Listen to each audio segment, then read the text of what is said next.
रोम का कोलोसियम, जिसे Flavian amphitheatre कहा जाता है, विश्व के प्राचीन चमत्कारों में से एक है और आज भी मानव सभ्यता की अद्भुत वास्तुकला, संगठन और शक्ति का जीवंत प्रमाण है।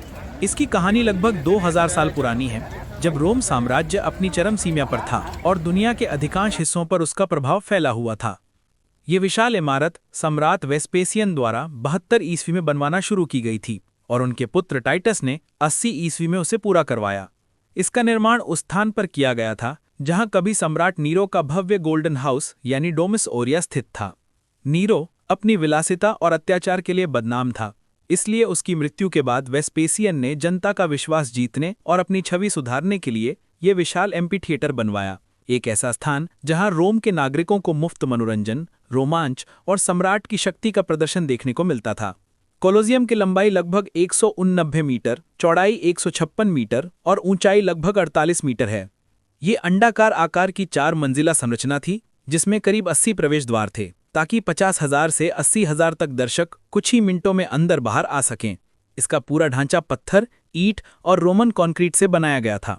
आज भी इसकी निर्माण तकनीक इंजीनियरों को हैरान करती है, क्योंकि इतने विशाल पत्थरों को बिना आधुनिक मशीनों के इतनी सटीकता है जोड़ना मानव बुद्धि की एक अनोखी मिसाल है। कोलोसियम के अंदर की बनावट में बैठने की व्यवस्था सामाजिक स्थिति के अनुसार थी।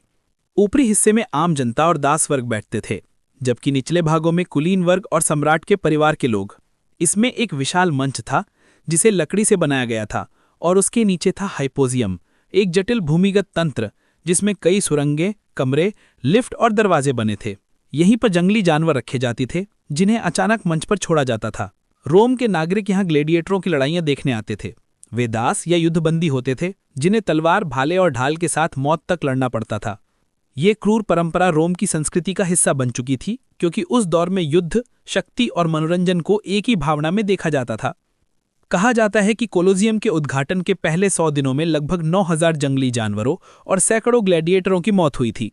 इन खेलों को मुनसेरा कहा जाता था और इनमें कभी कभी नकली नौसैनिक युद्ध, नेवल बैटल्स भी दिखाए जाते थे। इसके लिए अखाड़े को पूरी तरह पानी से भर दिया जाता था ताकि लोग वास्तविक जहाजी युद्ध का दृश्य देख सकें। ये सब उस समय के इंजीनियरिंग कौशल और रोमन साम्राज्य की भव्यता का परिचय था। कोलोसियम सिर्फ मनोरंजन का केंद्र नहीं था, बल्कि ये राजनीतिक शक्ति का प्रतीक भी था।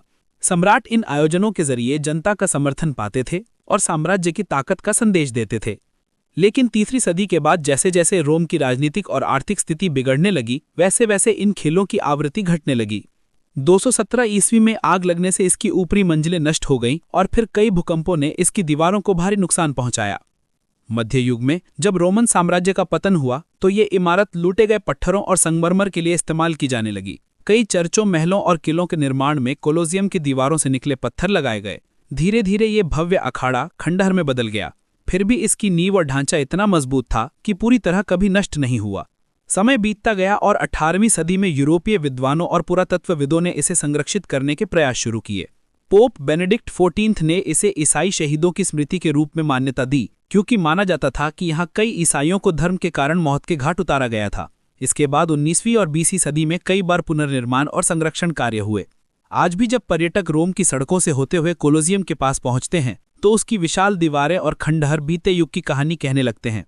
हर पत्थर मानो इतिहास की गवाही दे रहा होता है कि कभी यहाँ रोम की जनता हजारों की संख्या में इकट्ठा होकर युद्ध, रक्तपात और साहस के खेल का उत्सव मनाती थी। कोलोसियम आज यूनेस्को विश्व धरोहर स्थल है और इसे दुनिया के 7 अजूबों में शामिल किया गया है। ये केवल एक पुरातात्विक स्मारक नहीं, बल्कि मानव सभ्यता की उस सोच का प्रतीक है जो असंभव को संभव बना देती है। ये हमें ये बताता है कि जब एक समाज अपने सामर्थ्य की चरम सीमा पर होता है तो वो केवल राजनीति के आर्थिक नहीं, बल्कि स्थापत्य और कला की दृष्टि से भी महान कृतियां रचता है। कोलोसियम में आज भी हवा में एक अजीब सी गूंज सुनाई देती है, जैसे इतिहास अभी भी सांस ले रहा हो। 2000 साल पुराने ये पत्थर आज भी मानवता को ये सिखाते हैं कि सभ्यताएं भले मिट जाएं, पर उनकी कहानियां कभी नहीं मिटती। रोम का कोलोसियम केवल एक ढांचा नहीं है, ये अतीत, वर्तमान और भविष्य के बीच खड़ा एक ऐसा पुल है जो हमें हमारी जड़ों की याद दिलाता है और बताता है कि इतिहास केवल किताबों में नहीं, बल्कि पत्थरों में भी लिखा होता है।